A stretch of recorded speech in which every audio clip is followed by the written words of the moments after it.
di sini ada telur, terus tahu, terus di sini ada kacang panjang udah direbus, kemudian ada mentimun, ya mentimun, kemudian ada kentang, di sini ada kentang rebus sama tauge. Taugenya juga direbus. Taugenya direbus nggak usah lama ya, dia direbus cuma bentar doang. Oke.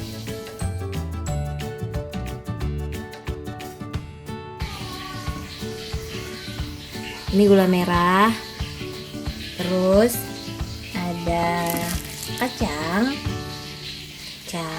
nanti kacangnya digoreng, terus di blender.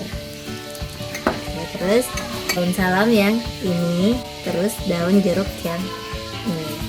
Oke.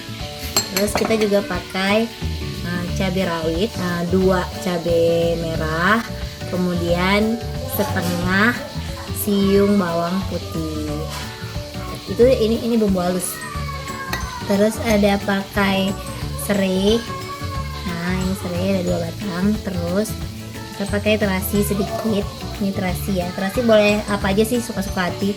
Terus kita pakai asam jawa sedikit secukupnya. Oke. Ini santan.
Bapak saya mau